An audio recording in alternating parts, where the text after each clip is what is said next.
ఏమి చూస్తున్నాను చూడండి. అపోస్తలుల కార్యములు మొదటి అయినను పరిశుద్ధాత్మ మీ మీదకి వచ్చినప్పుడు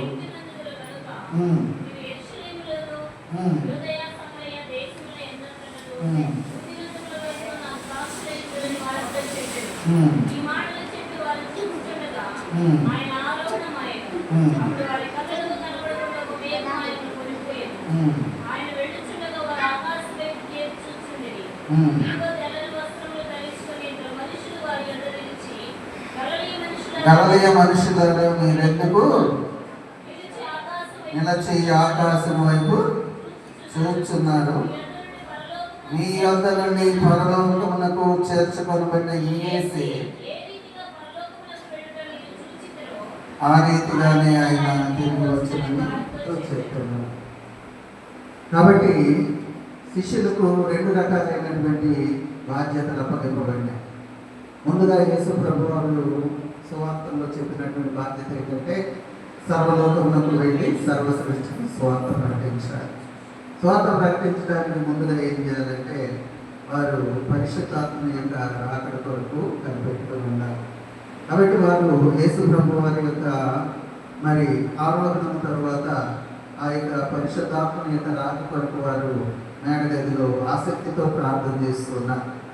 కారణం ఏంటంటే మమ్మల్ని యేసు ప్రభు తిరిగి వస్తారు. తిరిగి వచ్చే లోపల వారికి ఇవ్వబడినటువంటి ఆ యొక్క సువార్త భాగాన్ని వారు ముగించాలి. రాకడ లోపు ఆయన సువార్తను ప్రకటించాలి. కాబట్టి వారి యొక్క సిద్ధపాటు ఏంటంటే ప్రార్థనాపూర్వకంగా పరిశుద్ధాత్మ కొరకు కనిపెట్టారు. మనకందరికీ తెలుసు 2వ అధ్యాయంలో పరిశుద్ధాత్మలో పెంచుకొస్తున్న పండుగ నాడు వారి మీదకి దిగి వచ్చి వారిని అభిషేకించిన తర్వాత వారు పరిశుద్ధాత్మ పూర్తులైనప్పుడు పేతురు మొదటి ప్రసంగంలోనే ఒక 3,000 మంది, ఆ తర్వాత 5,000 మంది, ఆ తర్వాత సంఘం మనమేమంటాం ఎర్లీ చర్చ్ స్టార్ట్ అవుతాం మనం చూస్తాం. ఆ విధంగా సంఘంలో సువార్త ప్రకటింపబడుతూ ఉండగా జెరూసలేము, యూదయ, గలిలయ, అదేవిధంగా భూదిగంతముల వరకు కూడా దాదాపు అపోస్తల కాలం నాడే ఆ యొక్క సువార్తను వారు శిష్యులు ప్రకటించి యేసు ప్రభు వారి యొక్క సువార్తను ప్రకటించారు. ఆ తర్వాత అది వారి బాధ్యత. తర్వాత శిష్యులు, తర్వాత మిగిలినటువంటి సంఘంలో ఉన్నటువంటి వారికి అప్పగిస్తూ వస్తున్నటువంటి క్రమంలో మరి మార్టిన్ లూథర్ ద్వారా ప్రొటెస్టెంట్ ఉద్యమం కానివ్వండి, ఆ తర్వాత ప్రొటెస్టెంట్ మిషనరీస్ మళ్ళా తిరిగి క్రైస్తవ మత వ్యాప్తిలో దేశాలకు వెళ్ళినటువంటి విధానంలో మనం చూస్తాం. ఆ క్రమంలో మొట్టమొదటి తెలుగు మిషనరీగా ఆంధ్ర ప్రదేశ్లోనికి అడుగుపెట్టినటువంటి వాడు మరి జాన్ క్రిస్టియన్ ఫ్రెడరిక్ అయ్యర్బర్గ్ గారు. ఈయన గారు జర్మనీ దేశస్థుడు అయినప్పటికీ కూడా అమెరికా దేశంలో మిషనరీగా వెళ్ళి అక్కడ మరి వేదాంత విద్యను అభ్యసించి 1842వ సంవత్సరంలో గుంటూరు పట్టణానికి వస్తారు. గుంటూరు పట్టణం వచ్చినప్పుడు ఆయనకు మరి అమెరికాలోని తన భార్య చనిపోయిన తర్వాత తన బిడ్డను విడిచిపెట్టి ఆయన ఈ యొక్క వారిలో ఈ యొక్క ప్రయాణం చేసి వచ్చినటువంటి విధానం మనం చూస్తాం. మనం చదువుకున్నటువంటి కీర్తనల్లో కూడా ఒక మాట చూస్తాం, భూమియు దాని సంపూర్ణతలు, లోకమును దాని నివాసులను యెహోవాయే. ఇక్కడ ఎవరు యెహోవా యొక్క ఆతిథ్యాన్ని పొందగలరు, లేకపోతే ఎవరు యెహోవా దేవుని యొక్క కృపను కనిపెట్టగలరు అనేటువంటి విషయంలో కూడా మనం చూసినప్పుడు ప్రియమైనటువంటి దేవుని బిడ్డలారా తన యొక్క జీవితాన్ని అంతటినీ కూడా మరి త్యాగపూరితంగా ఫాదర్ హయ్యర్ గారు దేవునికి సమర్పించుకుని ఆయన వచ్చినట్టుగా మనం చూస్తాం. చూడండి 3వ వచనం మనం చూస్తే, యెహోవా పర్వతమునకు ఎక్కదగిన వాడెవడు, ఆయన పరిశుద్ధ స్థలములలో నివసింపదగిన వాడెవడు.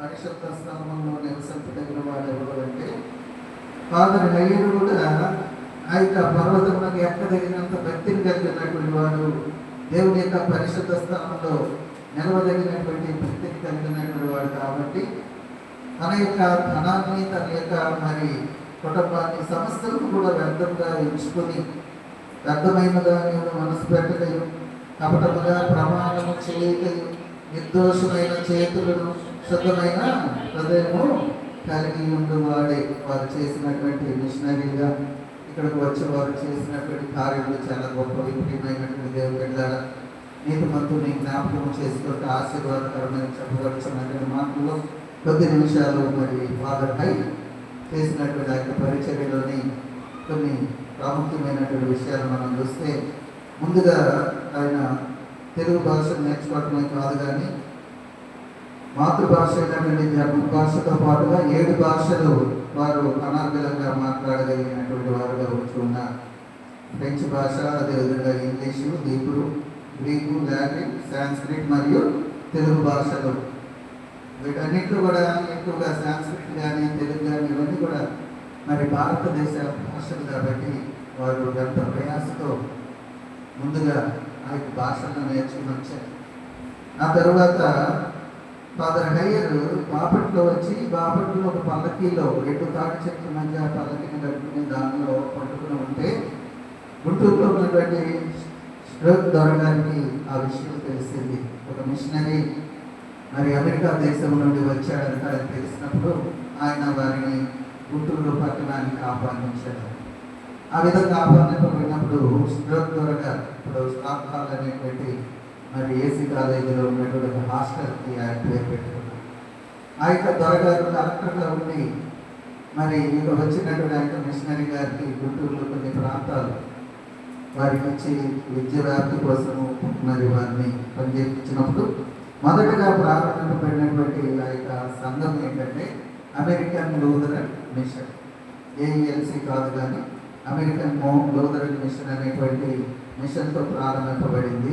ఆ తర్వాత విద్యా వ్యాప్తి కొరకు ఆయన పనిచేసిన తర్వాత భారతదేశంలో ప్రాముఖ్యంగా గుంటూరు నగరంలో చుట్టుప్రక్కల గ్రామాల్లో అనేక మంది వైద్యం కోసం కూడా ఎదురు